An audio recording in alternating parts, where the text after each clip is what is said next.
What's up guys, it's your boy Genius Empire and I'm back with another video today on how to drive stick. If you guys haven't already hit that subscribe button and you want me to keep pushing more content, go ahead and slap that subscribe button for me with the notifications and the thumbs up. Leave a comment if you have any ideas for me to put on my car. I'll definitely take a look into it and give it some thought, some deep thoughts. Your ideas are appreciated and I appreciate the love and support that you guys give to me every day for these videos. Alright, without further ado, let's get started.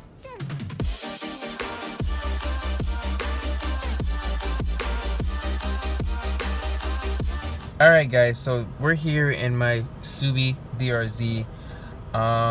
So we're gonna do a quick rundown. I have my, as you can see, I have my katana, my Lucky Dad's bracelet, and my best friend's necklace that he gave me. Two of them gave me actually. But as you can see, I have the car, which is first things first. I have the car with the emergency brakes on. But we're gonna get into how to park first, okay?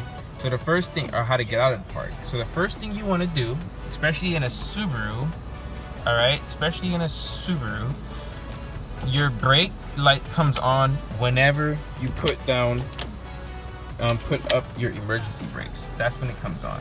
It goes away when you put it down. All right, that's how you know your car is in park. You see that emergency brake light's on. If it's not in park, if it's not on, if it's just shows that with the seatbelt sign next to it, all right, and you think you parked your car, you turned it off, and you don't see that sign on before you turn it off, then you don't see that sign, then your car is not parked, bro. Just letting you know. All right, so you definitely want to make sure that's how you park the car. You definitely want to make sure this is all the way up as much as possible, not too much, but like just a little snug until you feel a little tug against it, a little resistance. Okay. Another way to park the car, you can have the car off and you can put the shift knob in first gear.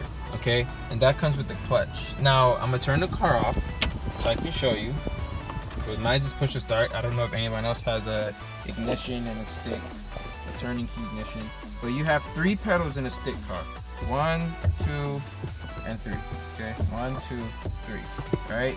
The pedal all the way to the right is your gas. Okay, that is your gas. Everybody knows that. The middle one is your brakes. All right. And the third one is essential to driving a stick. It controls the whole car. All right. This is your clutch.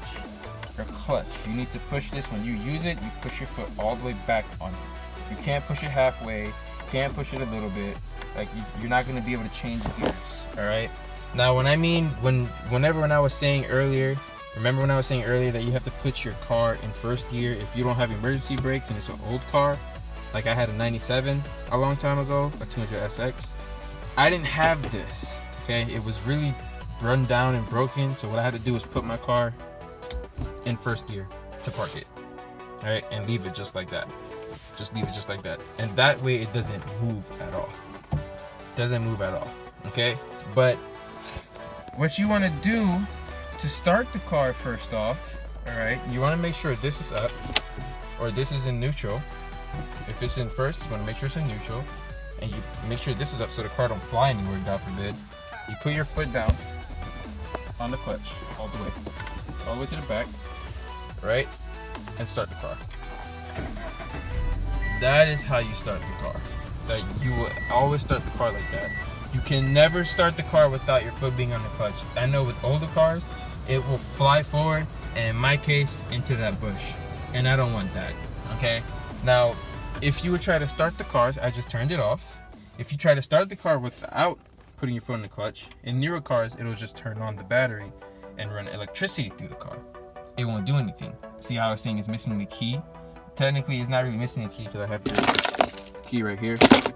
But you just need to put your foot down on the clutch all the way, like so. All right. Now, for example, you don't ever, and I repeat, ever take your foot off the clutch when changing gears.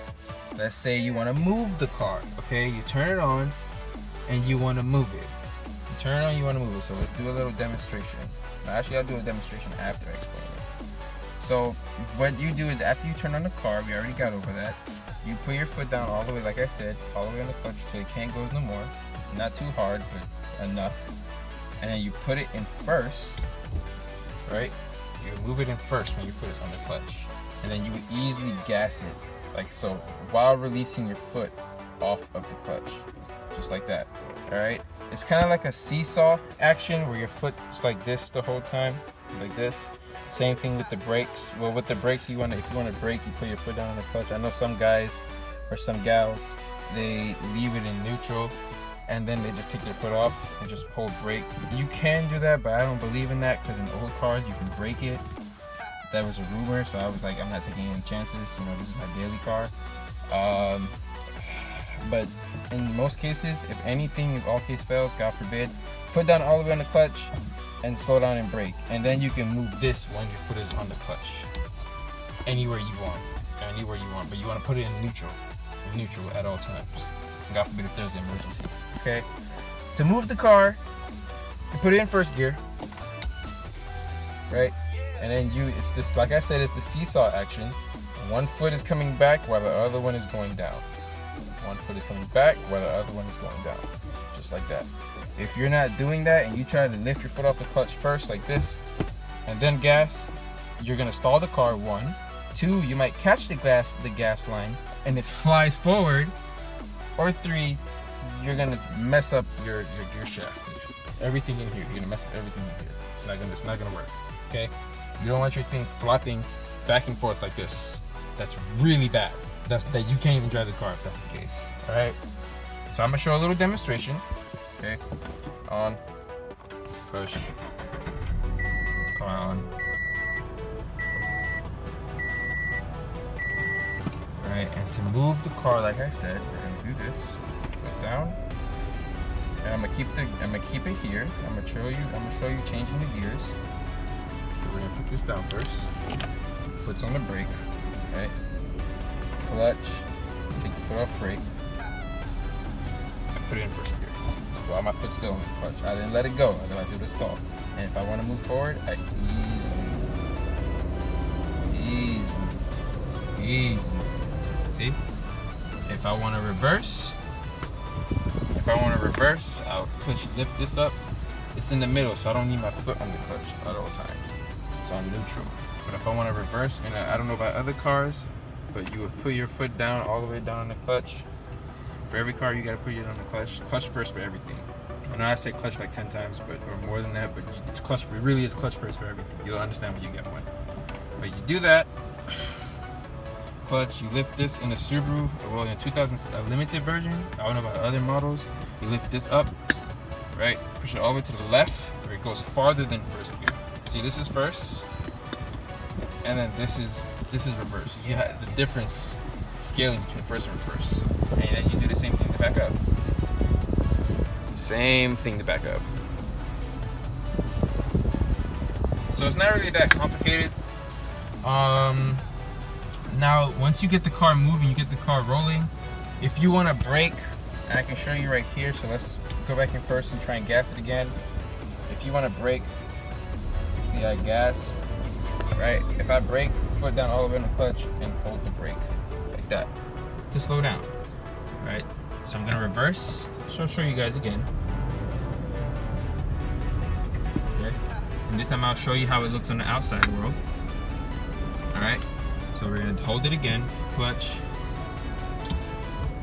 put it in first, that, and gas a little bit, and then clutch, brake, and you slow down, come to a complete stop. See, not really that hard. So that, like I said again, it really is just a mind thing on how you move the car, or how you operate it, and how you maneuver it. You should never be scared of the car, honestly, because you're the one in control of it. You're the one telling it what to do. At the same time, it wouldn't move, it wouldn't do nothing unless you do it. That's what I always tell myself. All right. So it's not like it's against you. The car is there for you to drive it. It's a car. You control it. It's a machine. Right? I treat my car as if it's a human being. Her name is Storm, even though my girl cussed me out for it. But let's say if you want to change gears, you want to go first gear, second gear, third gear, yada yada yada yada. Once you move the car and you already know how to brake, right? And then you want to clutch gas again in first gear to turn out. You would, once you get to like, I would say, you want to change gears in between the 2 and the 3. That is the easiest way to change gears. 1 and 2 is really easy, but 2 and 3 for normal driving people that wants to learn and adapt to the normal speeds, it's between 2 and 3 at like 2,500,000 RPMs, 2,500 RPMs. Another thing you want to do to practice changing gears between 2 and 3, you want to hold, push your foot, make sure it's in neutral, first off. Make sure it's in neutral, put in the clutch in neutral, right? So the car don't go nowhere if I rev it, just in case, okay? So you want to practice holding the needle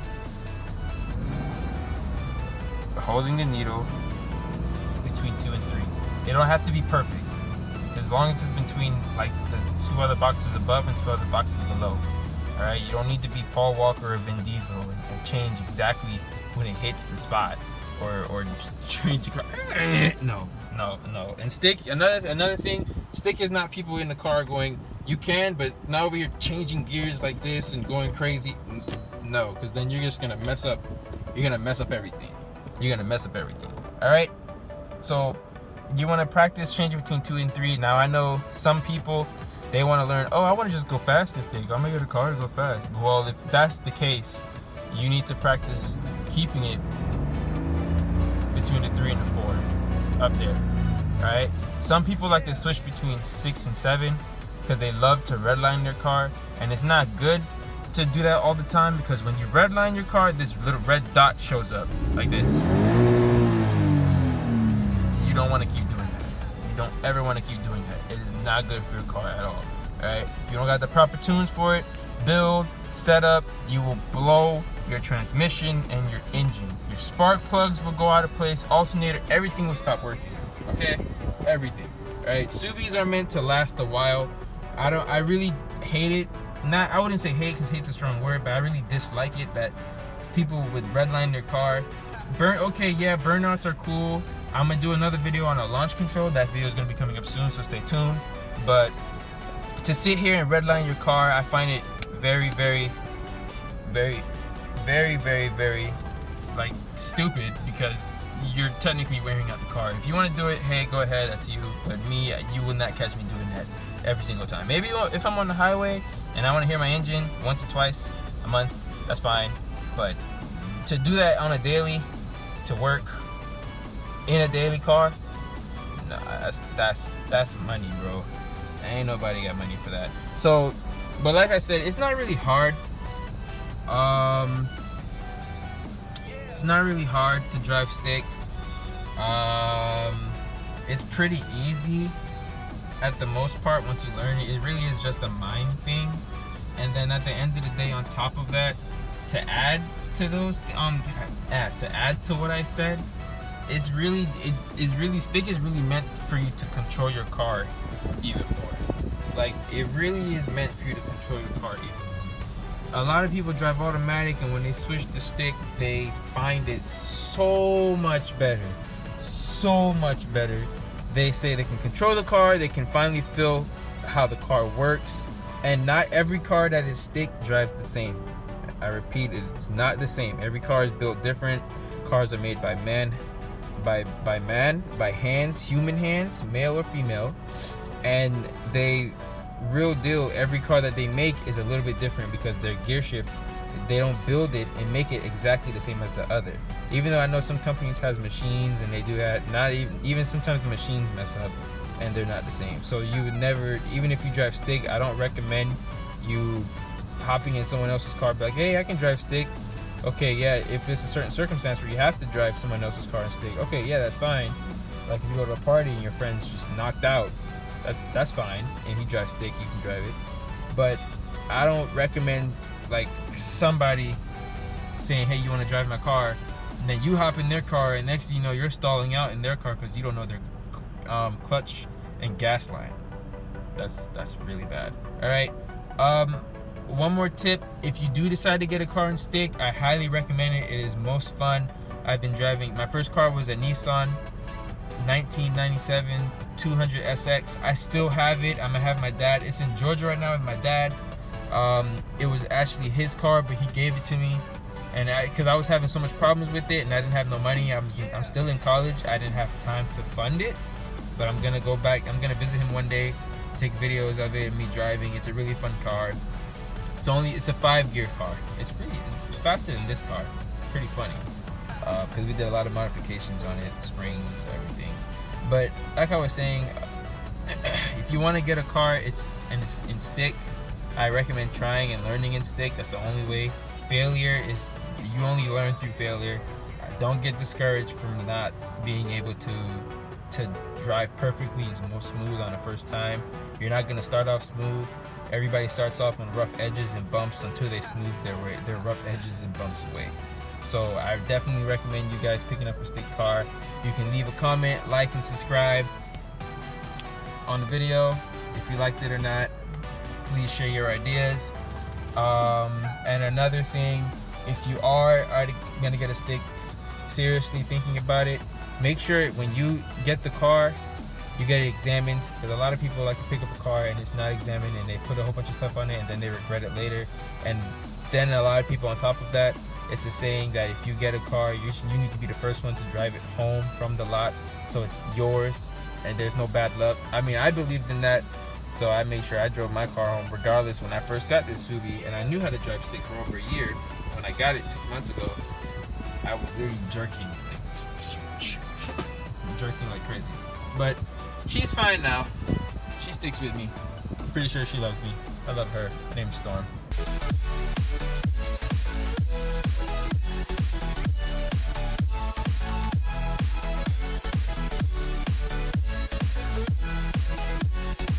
I'll keep you guys posted and updated on what's going to be happening with my Subaru. If you guys have any ideas, please put it in the comments.